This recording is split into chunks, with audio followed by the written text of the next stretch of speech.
Channel. My name is Vetri Utu, and on this channel I share videos on food and business. Hit the subscribe button, then turn on your notification bell also so that when I post new videos you'll be informed. In today's video I'll be sharing with you the A to Z of peanut business. So if you're thinking of starting a peanut business, this video is for you.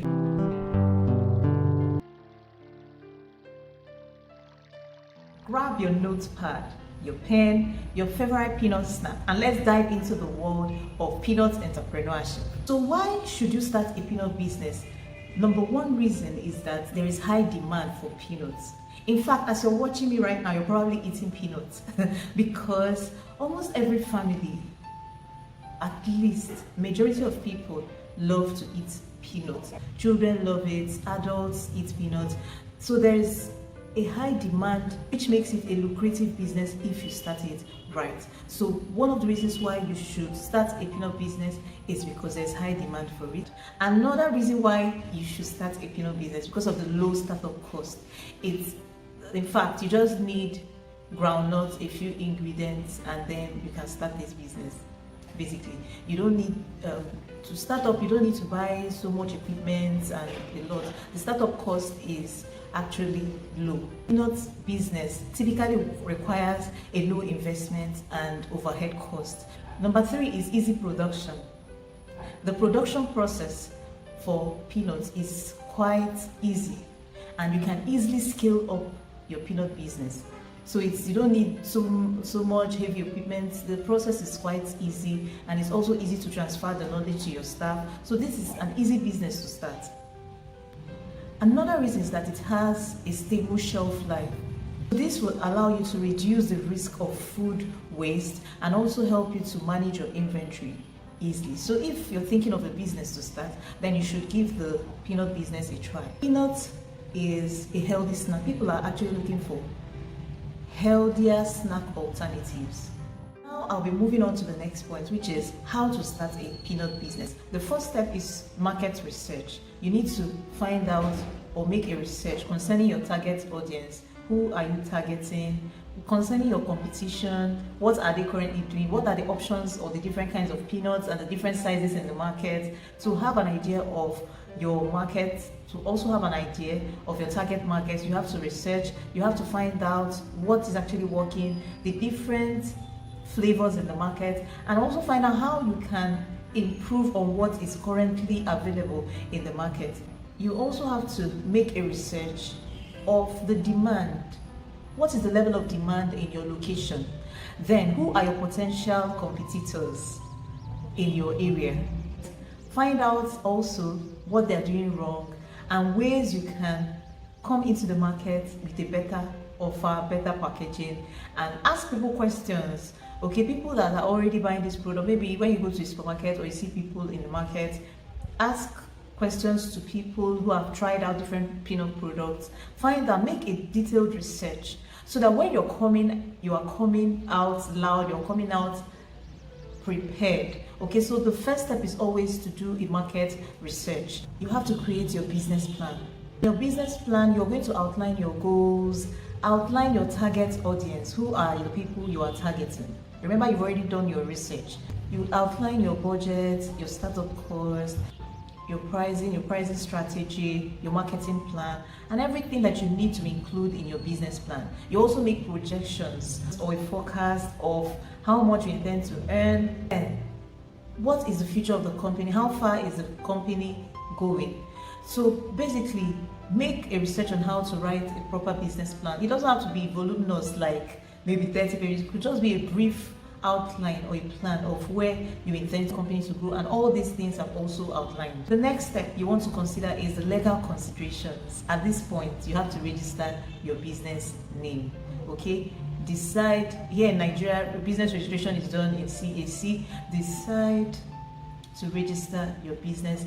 Decide the name you intend your business to answer. Registering your business with CAC. Also, go further to register a trademark. So registering your business makes people know that this business is a legal entity and you have the right to conduct business, let's say in Nigeria where we are, or anywhere in the world. Then you can also further get a trademark because trademark is superior to CAC registration. But you can start with your business name registration depending on the company you want, whether it's a company or just business name. Register with CAC, then you can, with time, you can go and do your trademark registration. Also consider doing your NAFDAC registration, because if you intend to sell this product to the public, then you should think of registering your products with NAFDAC. I have created over 14 videos in the NAFDAC playlist here on my channel that will guide you on everything you need to know and do concerning registering your product with NAFDAC. So you want to check out that playlist. I will also attach it here in the description box. Register with NAFDAC, then do all the things you need to do legally so that you don't get into trouble with the law. So at this stage of legal considerations, that's what you get to do. The next step is the location. Now, people do businesses online. You don't really need to probably rent a shop space when starting out. If you have the money, that's a good one. We can start from where you are and sell online, right? But you have to have an online presence, marketing online, so you're able to get a production space. So decide whether you want to have an online store or you want to have a physical store. But the truth is, even if you have a physical store, you have to have a strong online presence. Okay, I also have another video in my business playlist where I detailed how you can grow your business with social media. You want to check that video out. Then the reason why location is important is because of visibility and accessibility. For people to see you, for people to know you, and then for people to easily access your product. So you think of where you want to do that from. And another aspect of how to start your business is your suppliers. You have to source for suppliers of your product. But whatever you're doing, make sure you're using high quality ingredients, because the quality of ingredients you use will definitely affect the end product, which is your peanut. So if you use groundnuts that is bad or rotten, it will definitely affect your peanut. And you want to be known for quality products so that people will always come to you. You don't want people to buy your peanut product and then they are complaining, or they are probably looking for some, and they'll begin to tell people, you know, it's easier to spread bad news about a business or about the product. They'll begin to tell people, please don't buy this product. So make sure you're using high quality ingredients. So you would need to source for suppliers.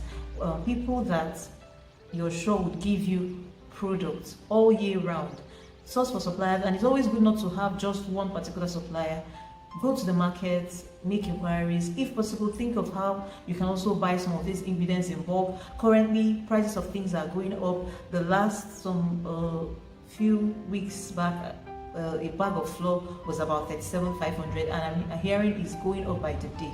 So there are so many things you need to buy in bulk, especially because now we're going into the festive season, Christmas season. People are going to, there's no better time to start this peanut business than now, because a lot of people will need your peanut business, okay, for hampers and all that. Then next is your tools and equipment. Like I mentioned earlier, you don't need so much for this starting period, except of course you have the money. Why not go for it? A friend of mine mentioned that she was gifted a peanut machine like that rolls, because the difficult part of this peanut business is the rolling of the groundnuts, okay, coating the groundnuts with the flour. So if you can get that equipment, she said it was for about 250,000 naira. I'm sure probably by the time you check different markets, maybe in Lagos and all that, and some places on nature, you will get something cheap that will help you to roll the peanut, because the major challenge is just the rolling of the peanut, especially when you decide to go into bulk purchase. So those are the things you need to check out. Check out for the tools you need that will make life easier for you. There are some other little things like measuring cups, measuring scale. Then you also, in your tools and equipment, you think of also the packaging material that you're going to be using. So in this area of equipment, think of the easiest and cheapest equipment that you can use to start. Then you can easily scale up. So if you're just starting out and you don't have money to get all those other bigger equipments I talked about, start small. Like I'll be showing you the recipe. Just start small. Maybe as you grow, you can now buy equipment. Next aspect of starting your peanut business is choosing your own recipe and flavors. Yes, I'll be giving you a recipe today, which is one of the recipes I use. In fact, the peanuts I'm going to be using to teach you today is an order from a client. Okay, so I use the exact recipe, but you can find ways of adding maybe a small flavor that will make your own peanut taste different. You can also research online. There are also other recipes you can add up, remove some things that will just make your own peanut to stand out. So at this point, you have to decide the recipe and the flavors you intend to offer, the different sizes, whether you want to do 200 gram or the small sachet or the 1 liter bottle, all that. At this stage, you also decide what the offerings, your recipes, the flavors, and the size offerings you'll be giving to your market. You will have to consider is branding and packaging. Okay, branding is just about the impression people or customers have about your product, and you want to make sure that it is a positive impression or a positive image, how the customers see you. So in branding, you have to choose your brand identity, your brand tone, the colors, the stickers, whatever you're going to be using. Let it just be unique. Just like when you see Coca-Cola or their logo, you know this is Coca-Cola. So you think of ways you can brand your peanut business, even the sizes, even the packaging. Do you intend to use pouches? Are you going to be using bottles? Are you going to be using nylon? It depends on what you want to use. So at this stage, sit down, decide what you want to do, your branding, your packaging, and make sure it's unique. Make sure your branding and packaging is appealing, is attractive. So the next is production and quality control. So you have to set out a production space, even if it's in your house or wherever you intend to do your production. When you're just starting out, set out a space for it and make sure that you're following the food safety guidelines. Like one of the food safety rules or regulation is that when you want to package people's food, make sure your hand is clean. Better still, use hand gloves. For instance, after frying your peanuts, I actually worked in a company, a multi-million food company, and I learned a whole lot. I had a South African boss. My boss was also from Kenya, so he was the one that brought or drove this point home, right? He said, when you're in doubt, trash it. So don't use bad products. When it comes to quality control, make sure that you are setting critical control points where you will check the integrity of your peanuts, whether it's the mixing stage, at the mixing stage, the frying stage, the preparation, the production, the packaging. Make sure that you're following these guidelines, these food safety rules. You can check online to download them or you read about them. There are certain things you shouldn't do when handling food. So make sure that the food that is going out there is safe for people to consume. And that's one of the reasons why we are asked to go and do NAFDAC registration, because NAFDAC will also conduct their test of your end product. They will check your process and be sure that you're meeting the food safety guidelines, right? But when you're just starting out, okay, testing the market, make sure that whatever you're doing is safe for people to consume. You don't want people to have food poisoning because they ate your peanut product. Implement strict quality control measures. Emphasis on strict, to maintain the consistency and the quality of your product. So as a manager in the food company that I worked, one of our roles was to enforce quality control, to ensure that the staff, they are producing the products in line with the company recipes and that people are not skipping the product. There is the rule of the recipe and there's also a process. Okay, so it's not just measuring the ingredients alone, but you have to follow the process for production strictly, and if you don't, you are going to be penalized. So that was one of the ways how we're enforcing quality control, enforcing and making sure that the quality, the consistency of the product is the same across boards. So make sure that you're maintaining your quality and maintaining the consistency of your peanuts at all times. Another aspect is you have to also determine your distribution. How do you intend to distribute your peanut products? Are you going to be distributing it through retail marketing or wholesale purchases alone through supermarkets? How do you intend to distribute your products? So that's another aspect in which you need to consider. Next is marketing and promotion. I've done a video on marketing, how you can promote your business through social media. You need to check that video out. Marketing basically will help customers know about your product and most likely might lead to a sale because they would want to try out this product. So make sure that you're marketing right. And some of the ways I would advise, especially for peanuts, for me, I market to supermarkets, even retail sellers around you, people that sell things maybe in smaller stores or supermarkets along the streets. You can also go to bigger supermarkets, of course. Then another way you can market your product is through social media. So another marketing tip I would want to share with you is to join a group in your location. So basically, there are some influencers that manage vendors in most locations. For instance, where I am, I even had to pay 10,000 naira to join that group. So most times it's a paid community, most times it's a free community. So most of my sales I got because I relocated, I changed location. So this tip also works, especially if you're just moving into that location. Look for influencers that already have a vendors group and join that group, even if it means paying for the group. The reason being that there they advertise products. So every day we post pictures of products. Like this particular group, where 800 and something. I know a lot of cake orders that I've gotten in this new location because I had to build new clients here. I also know I've sold some of my, I also do a t-shirt business, of course. I know some of the things I've sold through this group. So this is another major way to grow your peanut business. Then influencer marketing. Please jump in on this. Most influencers, you just have to send them your product.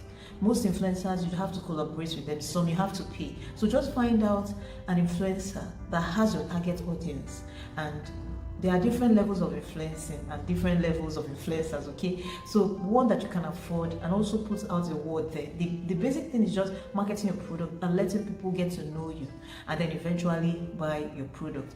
Then we have also word of mouth marketing. Tell people this is what I do. Then another thing that works well is you have to give out some of your products for free. So you can have little tester sessions where you probably go to an event, you tell people, okay, this is what I do at this. So as they taste the product, they can always order more. So these are my few tips that has helped me in marketing.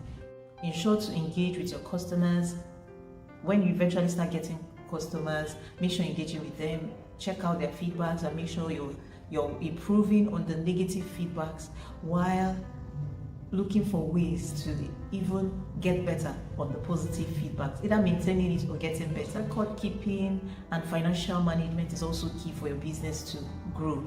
Keep accurate record. Accurate record keeping is very important because even when you want to go for grants, most banks or most investors, they want to see how far you have gone. They want to see the numbers on the book.